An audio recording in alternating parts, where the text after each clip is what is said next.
Hello everybody, I am greeting you and will try to explain general perception of nowadays situation in Karabakh and around. As you know that there is a sustainable escalation within the region and separatist groups still intend to resist to the post Second Karabakh War reality and try to sustain actually to keep on the proper situation which actually never can be repeated and exist.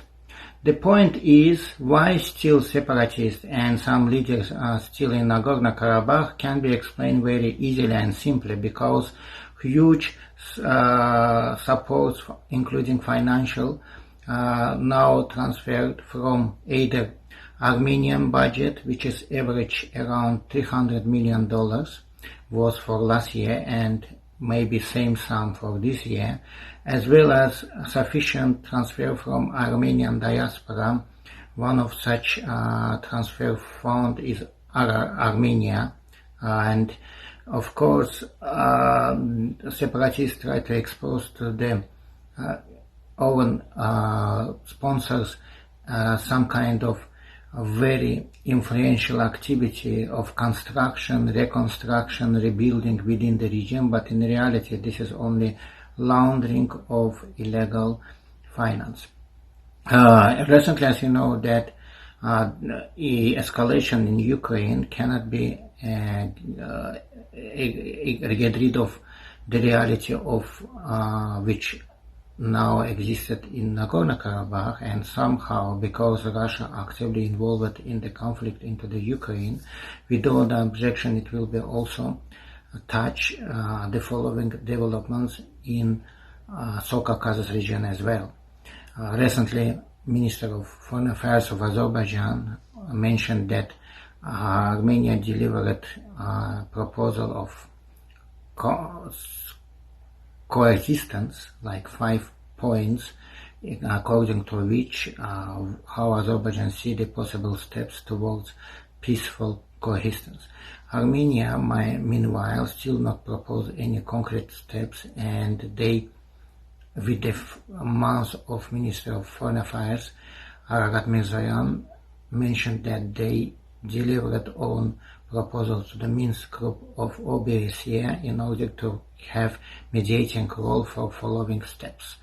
Actually, there is no OBSE now because of Ukrainian crisis. So if no OBSE, how can be a Minsk group of this organization? So this is another question, because co-chairs France, United States and Russia now in the very deep escalation and confrontation with each other, and it's cannot imagine that they can do any concrete steps. Why Armenia act as follow? They just try to earn additional time for not clear vote, because as history shows, whenever they try to delay, they only lost.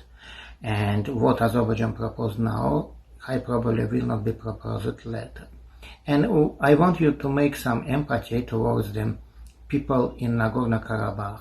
So assuming that you are Armenian who is living in Karabakh, and think that how you will act if you will have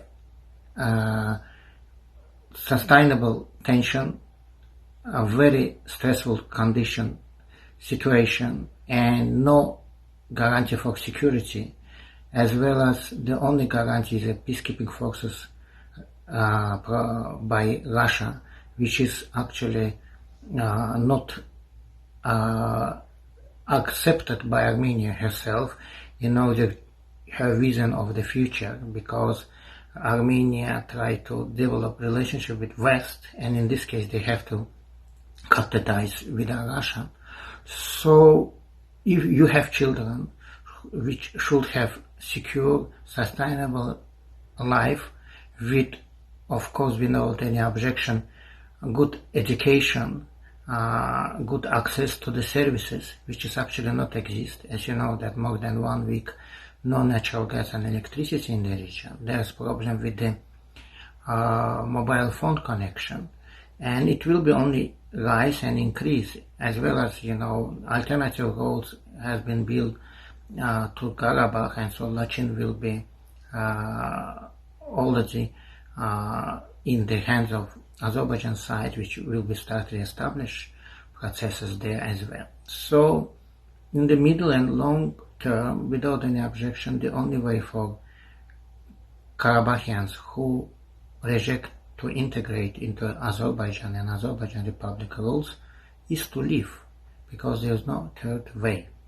As soon as their so-called leaders will resist, they will be under the mortgage of their individual interest, and it will be only against of the ordinary people who are living in Karabakh currently, and whom Azerbaijan is ready to provide all type of security and citizenship right within the whole Azerbaijan Republic. And actually there is no other way for this.